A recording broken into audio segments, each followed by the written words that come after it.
This is Melody, your East Tennessee real estate resource. And man, I'm at a beautiful location today. I am in the front lawn of Bluegrass Elementary School here in Knox County, which is technically considered the West Knoxville area.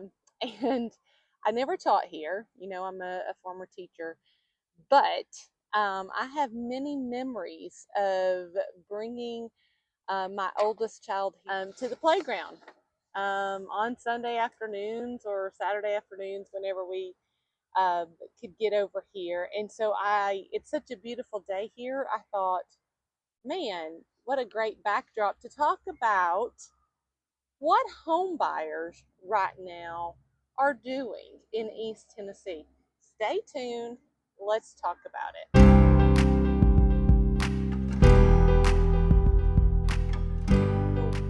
Right now, home buyers in East Tennessee are moving to homes that they can afford. Now, you might say, well, duh, Melody, isn't everybody? No, that's not true.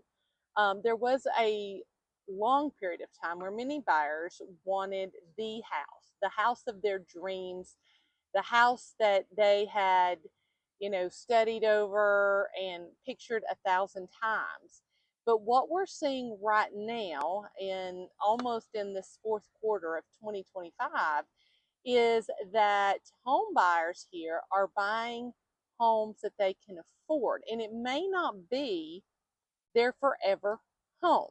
Okay, it might just be something, maybe they're renting, maybe they're still living with their parents, maybe they are downsizing, but they're looking to get in homes in affordable neighborhoods. Now, this happened to remind me of our first home that was in this area. It was about a mile and a half, 2 miles down the road from this wonderful school. And by the way, that street behind me is Ebenezer Road, also known as South Peters Road. It's the same road, it has two different names. But I digress. So we lived in this neighborhood, and I remember when I saw the house, first of all, the photos of it online were horrible. It made the house look pink. Now, I'm all about some pink, but on the house, I want to take that one over. But my husband didn't even want to go see it, but I'm like, you know what? The inside looks great, so let's go look at it and just see. Well, when we got there, the house was not pink. It was actually gray, and it was must have been the way the lighting was or a reflection. I'm not really sure, but the house definitely was not pink. And I have lived in the same house that I grew up in. Okay, so I wasn't one to move around a lot. So to me, buying this house, my first house, it was like, oh my goodness, this house is amazing. And because I had never lived in any other house, I really thought at that time that was going to be my forever house. Now, of course, wisdom changes your mind over things. And then as soon as our son was born, and there's toys everywhere. And I've got a sideline business. I was teaching at the time. I had a sideline business. I was tutoring on the side. My husband was working full time. He was having a sideline business. And it just seemed like there was never enough space in our house. And so it quickly grew upon us that, okay, at one time, this house was everything that we needed. But after a while, it wasn't. And so what we're seeing right now is East Tennessee homebuyers are buying the homes in affordable neighborhoods knowing that it's not their forever home. It's not going to be a home that they're going to live in maybe for 20 or 25 years. It might be a home that they live in for 4 years or 5 years. And so I've got some statistics I want to share with you to back up what we're seeing in this East Tennessee market. When homeowners or renters are spending 30% or more of their income on their home, that is a huge indicator that the house is too expensive. You don't want to be house poor. That's a horrible feeling, because we all know that with maintenance, with utilities, things are going to happen. So right now, a lot of home buyers are looking at that, and they're trying to find homes that are a lot less, that are closer to 20% of their income or less, so they can allow for affordability of maintenance, of utilities, and things of that nature. A lot of people are choosing what we call starter homes. Now, it doesn't necessarily mean that they're a first-time home buyer. It just means that they are purchasing a home that makes them comfortable financially and still has the bulk of what they need. It may not be their dream home, but it's going to have a lot of the things that they're looking for. These starter homes are often what will make the person happy now? What will make them happy for the next 3, 4, maybe 5 years? And so they're getting homes below their budget so they have a more affordable way of living. So they can go on the vacations, so they can take care of maintenance or car needs or transportation needs. They're doing that with these quote unquote starter homes. Affordability has dropped. As a matter of fact, current statistics are saying that only about 15% of the East Tennessee market can afford a median home. A median home right now is around $275,000 up to $300,000. When you're trying to choose an affordable home, there's definitely some trade-offs that you're going to have to make. One of those might be a commute time. With a quote-unquote starter home, you may not be willing to drive as far to your job as you would be if you had your dream home. If you had your dream home, you'd be like, yeah, it's okay, I'll take a 45-minute commute.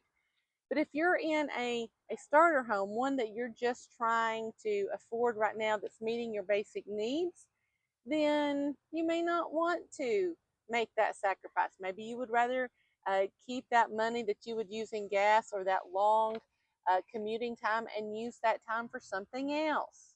The condition of the home.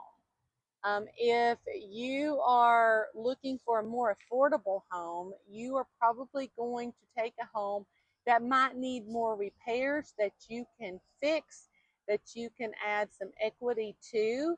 Whereas if you're looking for your dream home, you want that stuff already done. You want to be able to just move in and start living. However, if you're looking into more of affordable home, then you might have to do some repairs. So it's a trade-off, just like with the commute time versus the cost. You might have a longer commute. You might have a shorter commute. Is that worth the saving the money with a starter home versus um, spending more money and getting the dream home? These are some of the things you have to think about with affordability homes. And one thing I will say until the cows come home, and I say it all the time, and people, when I'm out showing houses, they'll kind of laugh at me. You always have to think about resale. Let me say that again. You always have to think about resale. Even if you are currently looking at living in your dream home, at some point, it is going to have to be sold by someone. And so you want to make sure that when that home goes back on the market, that it is not going to cost you to sell it. I've seen this. I've seen people buy homes and they put too much improvement into it according to the other homes in the neighborhoods or their communities. And then when they go to sell, they're not getting that return on investment. So yes, it's great to put in some sweat equity to improve the home, but you don't want to over improve the home, because at some point the home is going to have to be resold. So if you go into an affordability home, you make some um, improvements that will actually give you more return on investment. That's going to help you when the home is going to be resold. Some of the things I can tell you to look out for if you are looking for more of an affordable home is it is okay to talk to more than one lender. It's okay. They don't all have to run your credit. A lot of times I'll hear people say, well, I'm only going to talk to one lender because I don't want them to pull my credit. That's a question you can ask them. Hey, can I have a discussion with you without you doing a hard pull on my credit? Or if you do a hard pull on my credit, how is that going to affect? Can you do a soft pull on my credit? If you do that, how is that going to affect my credit score?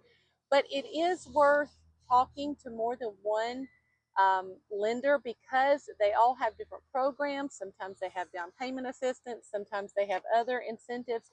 And so talking to them ahead of time and getting pre-approved, if you can get pre-approved instead of pre-qualified, that makes you a stronger buyer. Also, may I recommend set a budget where your payment, your taxes, and your insurance, if you can go ahead and start planning for that now, if you can talk with a lender, let's say you're not looking to buy for just 6 months or a year. Go ahead and talk to a lender now, and you can say, okay, this is what I'm comfortable with paying each month for a home. And I'm going to start looking for a home within the next 6 months or a year or whatever you decide.